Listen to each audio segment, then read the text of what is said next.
What cookbooks really teach us.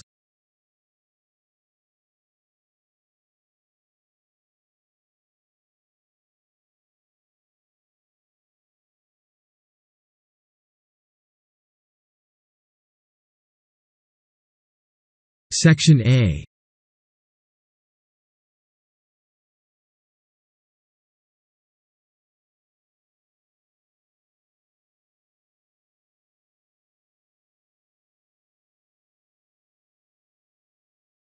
Shelves bend under their weight of cookery books. Even a medium-sized bookshop contains many more recipes than one person could hope to cook in a lifetime. Although the recipes in one book are often similar to those in another, their presentation varies wildly, from an array of vegetarian cookbooks to instructions on cooking the food that historical figures might have eaten. The reason for this abundance is that cookbooks promise to bring about a land of domestic transformation for the user. The daily routine can be put to one side and they liberate the user, if only temporarily. To follow their instructions is to turn a task which has to be performed every day into an engaging, romantic process. Cookbooks also provide an opportunity to delve into distant cultures without having to turn up at an airport to get there.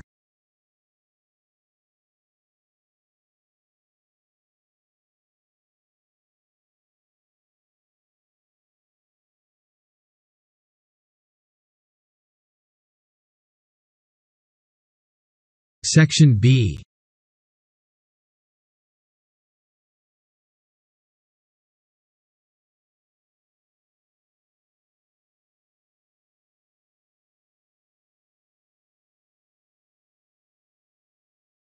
The first Western cookbook appeared just over 1,600 years ago. De re cocinare, it means concerning cookery, is attributed to a Roman gourmet named Apicius. It is probably a compilation of Roman and Greek recipes, some or all of them drawn from manuscripts that were later lost. The editor was sloppy, allowing several duplicated recipes to sneak in. Yet Apicius' book set the tone of cookery advice in Europe for more than 1,000 years. As a cookbook it is unsatisfactory with very basic instructions. Joseph Velling, a chef who translated Apicius in the 1930s, suggested the author had been obscure on purpose, in case his secrets leaked out.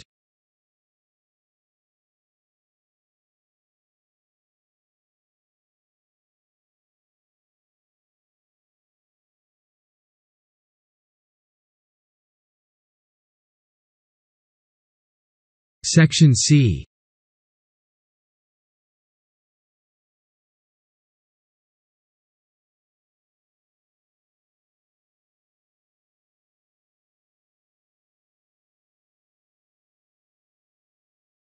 But a more likely reason is that Apicius' recipes were written by and for professional cooks, who could follow their shorthand. This situation continued for hundreds of years. There was no order to cookbooks. A cake recipe might be followed by a mutton one. But then, they were not written for careful study. Before the 19th century few educated people cooked for themselves.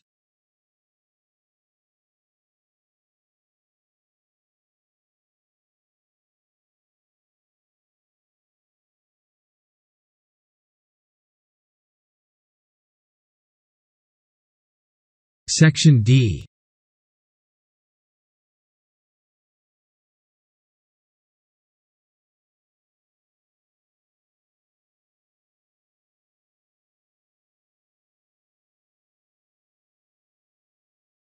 The wealthiest employed literate chefs.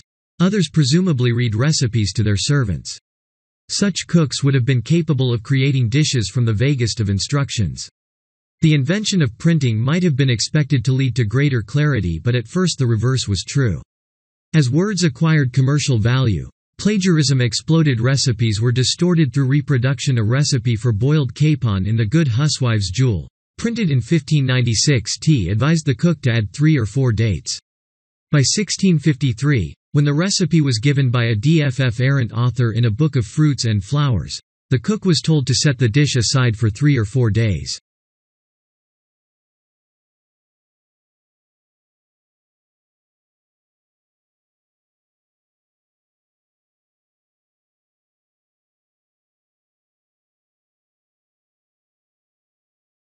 Section E.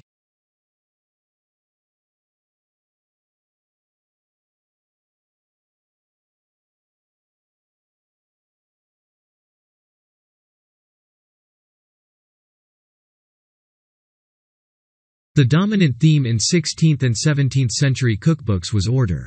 Books combined recipes and household advice, on the assumption that a well-made dish, a well-ordered larder and well-disciplined children were equally important. Cookbooks thus became a symbol of dependability in chaotic times. They hardly seem to have been affected by the English Civil War or the revolutions in America and France.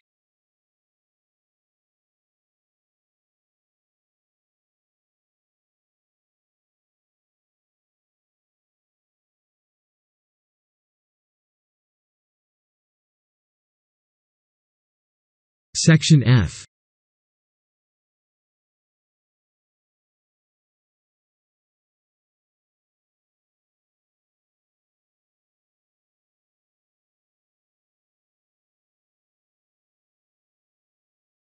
In the 1850s, Isabella Beeton published the Book of Household Management. Like earlier cookery writers, she plagiarized freely, lifting not just recipes but philosophical observations from other hooks. If Beeton's recipes were not wholly new, though, the way in which she presented them certainly was. She explains when the chief ingredients are most likely to be in season, how long the dish will take to prepare, and even how much it is likely to cost. Beeton's recipes were well suited to her times. 2 centuries earlier, an understanding of rural ways had been so widespread that one writer could advise cooks to heat water until it was a little hotter than milk comes from a cow. By the 1850s, Britain was industrializing. The growing urban midrib class needed details, and Beeton provided them in full.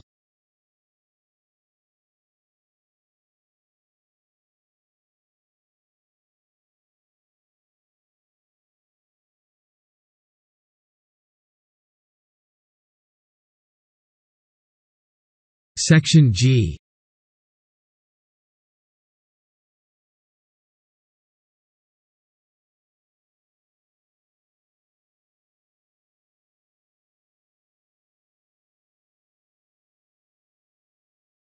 In France, cookbooks were last becoming even more systematic. Compared with Britain, France had produced few books written for the ordinary householder by the end of the 19th century. The most celebrated French cookbooks were written by superstar chefs who had a clear sense of codifying a unified approach to sophisticated French cooking. The 5,000 recipes in Auguste Esco Ffiers Le Guide Culinaire, the Culinary Guide, published in 1902, might as well have been written in stone, given the book's reputation among French chefs, many of whom still consider it the definitive reference book.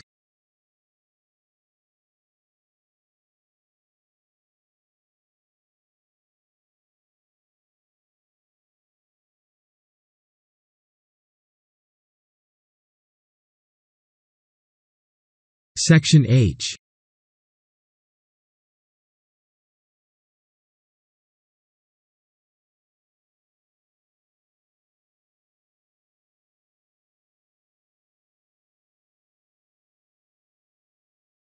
What Esco Ffier did for French cooking, Fanny Farmer did for American home cooking. She not only synthesized American cuisine, she elevated it to the status of science. Progress in civilization has been accompanied by progress in cookery, she breezily announced in the Boston Cooking School cookbook, before launching into a collection of recipes that sometimes resembles a book of chemistry experiments. She was occasionally over-fussy. She explained that currants should be picked between June 28 and July 3, but not when it is raining. But in the main her book is reassuringly authoritative. Its recipes are short, with no unnecessary chat and no unnecessary spices.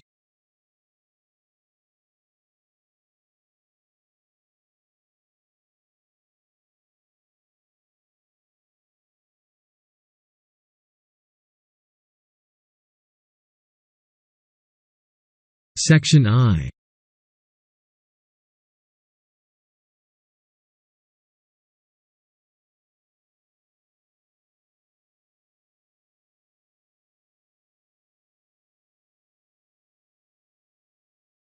In 1950, Mediterranean Food by Elizabeth David launched a revolution in cooking advice in Britain. In some ways Mediterranean food recalled even older cookbooks, but the smells and noises that filled David's books were not mere decoration for her recipes. They were the point of her books. When she began to write, many ingredients were not widely available or affordable. She understood this, acknowledging in a later edition of one of her books that even if people could not very often make the dishes here described, it was stimulating to think about them. David's books were not so much cooking manuals as guides to the kind of food people might well wish to eat.